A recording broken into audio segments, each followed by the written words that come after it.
Hello, welcome to all you Sagittarians. Welcome for your monthly horoscope for August 2014. What is happening for August 2014? Well, of course your ruler has shifted sign, but I'm not going into that. There are a couple of other things that are important, and especially also for the Sagittarians. There is, first of all, I want to talk about the in conjunction of Saturn and Uranus, which is very, very important, especially. Normally I don't look at in conjunctions, but when in general the in conjunction is happening between two outer planets and two planets who don't understand each other, it is really significant. Saturn is in your 12th house, and Saturn is about the old. It's about the conservative energy. It's about restrictive energy. And in the 12th house, it's in your house of blind spots. It's in your house about the unconscious. And this is in conjunction with Uranus in your 5th house. The Uranus energy wants to liberate, wants to... and it's in a very joyful house for you Sagittarius. So it wants to liberate you and wants to make you more authentic, and you being you, and being okay with that. That's very much in general the 5th house. It's a house of joy, it's a house of romance, it's a house of creativity, of being yourself. So there are two energies there who are very independent of each other. That's an in conjunction. An in conjunction is two energies that are not supposed to be merged. On the contrary, there is a tendency to be wanting to merge those two energies, but it's not possible, and it's not the objective of that.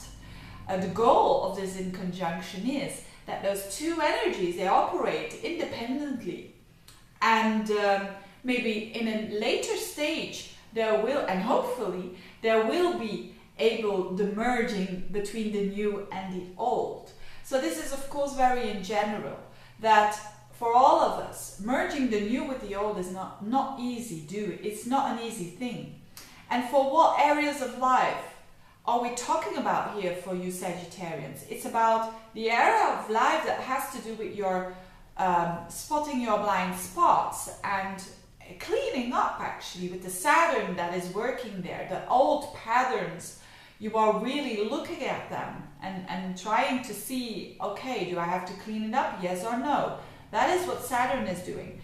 And you want to kind of merge that with your new creativity that is emerging itself with Uranus in your 5th house, or your new way of expressing yourself. But you're not there yet. And the better you understand that, the better you can let those two energies operate and do its thing, and maybe later on, when those two are certainly not in an in conjunction anymore, you can merge the new with the old, and the old you that are the pieces that are still working and are good for you. That is what Saturn does. And Uranus can bring in the new things. So it's for all of us it can be a frustrating energy, this in conjunction, but it's there for a reason, and it's there because you're not ready yet to, kind of merge those two things. What else is happening? Mars is also in your 12th house for the whole time, which is again emphasizing when Mars is together with Saturn, and I made a separate video of Mars-Saturn alone in the same sign or in a conjunction or in an aspect with each other. If you want to see that film or that video, you can look at the link below. But this energy is about, at its best, very focused energy. So a lot of Sagittarians are ending cycles and doing that cleaning up in a very focused way. So you're going to become even more active on that with Mars there. And the negative side is frustration.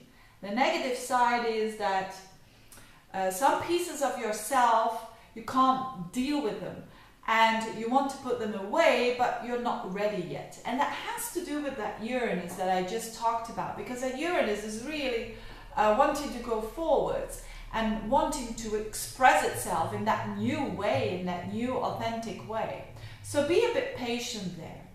And on the other hand, there's also Venus and Jupiter in Leo in your 9th house, which is the softer and the easier energy that is there, especially when Venus is also in Leo around the 13th of the month.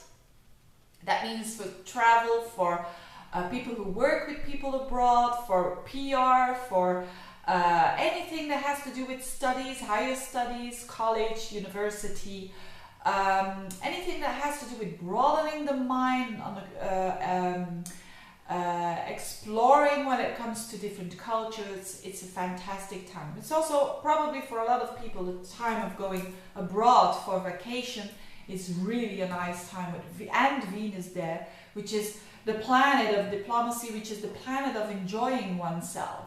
So, and Jupiter, the planet of expansion. So having those two there is a very positive sign for the Sagittarians. And normally Sagittarians, they like to travel. They like to go abroad because they feel very much at ease in another country.